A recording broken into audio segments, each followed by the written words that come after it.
കപ്പില്ലാത്തവർക്ക് കപ്പുയർത്തുന്ന സീസണാണല്ലോ. South ആഫ്രിക്കയായി ആ ഒരു ശീലം തെറ്റിക്കേണ്ടതില്ല എന്ന് കരുതി കാണും. Yes, finally WTC 2025 south Africa തൂക്കിയിട്ടുണ്ട്. ലോകമെമ്പാടുമുള്ള ക്രിക്കറ്റ് ആരാധകർ ഒന്നടങ്കം ഇത് ആഘോഷിക്കുകയാണ്. സർവാധിപത്യത്തിന് പേരുകെട്ട മൈറ്റി ഓസീസിനെ മുട്ടുകുത്തിച്ച് കിരീടം ചൂടിയപ്പോൾ വിജയത്തിന്റെ മധുരം ഒന്നുകൂടി വർദ്ധിച്ചു. വർഷങ്ങളായി ദക്ഷിണാഫ്രിക്കയെ ക്രിക്കറ്റിന്റെ ചോക്കറുകൾ എന്നാണ് വിളിച്ചിരുന്നത്. കാരണം എപ്പോഴും കിരീടത്തിന്റെ തൊട്ടടുത്തെത്തുമായിരുന്നു. പക്ഷേ ചുണ്ടിനും കിരീടത്തിനും ഇടയിൽ എപ്പോഴും ഒരു ഗ്യാപ്പ് നിർത്തിക്കൊണ്ട് പ്രധാന കിരീടങ്ങളൊന്നും തന്നെ അവർ നേടിയിരുന്നില്ല. എന്നാൽ ഇത്തവണ അവർ ശാപം മാറ്റിക്കുറിക്കപ്പെട്ടു. പരിചയസമ്പന്നരായ യോദ്ധാക്കളുടെയും നിർഭയരായ യുവത്വവും ഒന്നിച്ച് ധീരതയോടെയും ബുദ്ധിപൂർവവും ഐക്യത്തോടെയും കളിച്ചു. ഒടുവിൽ പ്രോട്ടീസ് അവരുടെ ട്രോഫി ഉയർത്തിപ്പിടിച്ചു. പതിറ്റാണ്ടുകളുടെ കാത്തിരിപ്പിന് ശേഷം സൗത്ത് ആഫ്രിക്ക ഇപ്പോൾ ടെസ്റ്റ് ക്രിക്കറ്റിലെ രാജാവാണ്.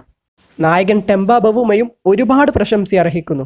താൻ നായകനായ ടെസ്റ്റ് ചാമ്പ്യൻഷിപ്പിൽ ഒരെണ്ണം പോലും തോൽവി അറിയാതെയാണ് സൗത്ത് ആഫ്രിക്കയുടെ അവരുടെ ഏറെ നാളത്തെ കിരീടമെന്ന ആഗ്രഹം ബവുമ സഫലമാക്കി കൊടുത്തത്.